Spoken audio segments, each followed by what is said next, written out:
So the word logotype is only different from logo because it implies the typographic part of a logo. So sometimes logos have a type part and an icon, or sometimes they're just the name of the company in a typeface or drawn in lettering. And so when I use the word logotype, that's what I mean. I mean the words of the logo. So over time, the thing that is amazing and terrible and wonderful and awful about becoming a graphic designer that has a lot of knowledge about typographic stuff is that you can spot all of the errors in the world when people are working with typefaces wrong, when there's upside down M's and all that kind of stuff. But the thing is, if you went around in the world and noticed it all the time and had your laser focus on that stuff all the time, it would drive you completely insane. What I'm hoping that you guys get out of this class is the ability to turn that ability on when you want, but not necessarily for you to have it on all the time. I'm very much treated like Cyclops from X-Men, where I have these glasses on that allow me to exist in the world as a normal human. But then when I really want to laser focus on something, I can flip up my glasses and turn that ability on and just destroy everything with my criticism power. So a really good logotype just serves the company super well. It gives you a preview of what you're going to expect when you think about working with that company, when you think about downloading that app, when you think about, using that service.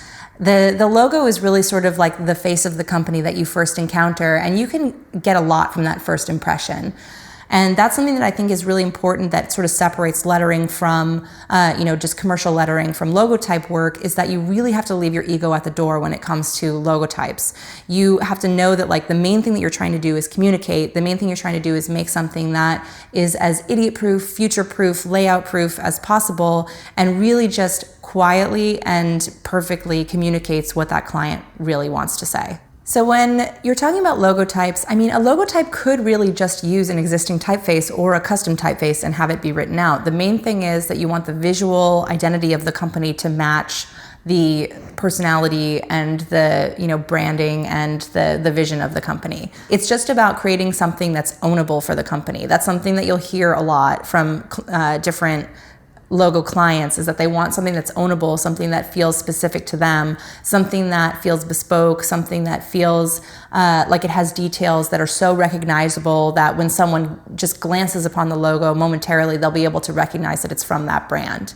Those can be broad strokes style choices, or they can be very, very specific details within the letter forms, like a certain ligature between two letter forms that you wouldn't see elsewhere. Those become so recognizable that then they can't be separated from the company itself. So when I'm working on lettering work, there's a lot more freedom that I can have. I can, go crazy with swashes. I can add lots of decoration. I can sort of layer upon layer upon layer of these different cool lighting effects or, decorative effects. And when it comes to logotypes, you don't really have that freedom all the time. It's very, very rare that you're working on a logo that the only place it's going to be seen is giant on a t-shirt or giant on the side of a building.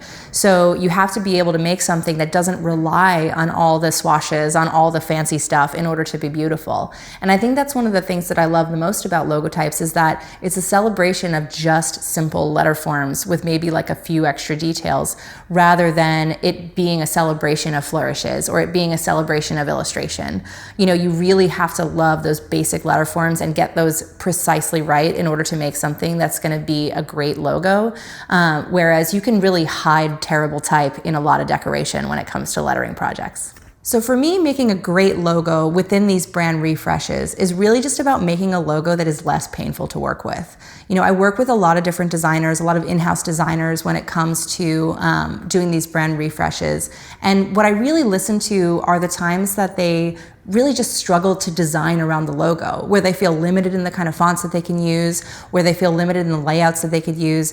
And I really want to just make it so that they feel empowered by the logo that they're working with to make creative decisions and to make their work just overall better. It's really just about, how do I make their job easier by giving them an asset that is just super simple and clean and easy to work with. So just as a quick overall of what my process looks like for when I do these brand refreshes, first I get the file from the client. They send me their existing logo and any assets that they have that I might want to look at. They send me mood boards of things that they're interested in, or I'm creating mood boards of things that are within the same world that they're looking to push the logo into. We have a great conversation in which we go over all the details, the goals, things like that. But then when I actually dive into the work, what I'm doing is I print out the logo as it is and I put it on the wall and give it a critique. Like I pretend like I'm in art school again, and I, go through and write down all the things that I see, all the things that I want to change, all the, errors that I see within the drafting of the letter forms, all the things that I see within the drafting of the vector art, and just sort of give myself a task list of all these things that I want to update. And it's when I have that task list that I can actually dive in deep and start making those changes. Logotype refresh work is just all about iterating, and you want to make sure that you have a record of that iterating. That's why I actually think it's really important to print out your work as you're working so that you can see things next to each other on the wall. You can see where it's been and where it's going and where you want to take it in the future. You might be asking yourself, why do I need to have this list of things to go through? Why do I need to go into this kind of detail? Why do I need to have a checklist to go through? You can absolutely just sit down and design a better logo. You can do stuff intuitively. But I am kind of a believer that intuition is actually just the ability to subconsciously access facts in your head. So some people are really good at that. Some people can work incredibly intuitively and can not forget things along the way and somehow are able to make it all work.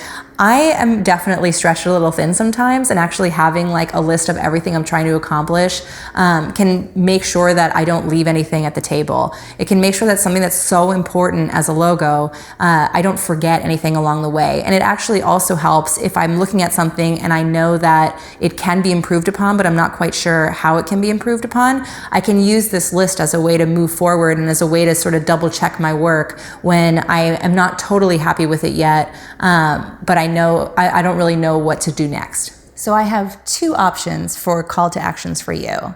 You can either go out into the world and find a business that you really care about that has a terrible logo. Do not tell them they have a terrible logo. Do this privately in your own space. Reach out to that local coffee shop or that local nonprofit and try to take their logo that they might love and make it just a little bit better, and then share that in the gallery space. The other thing that you can do is look at the work that you created a few years ago.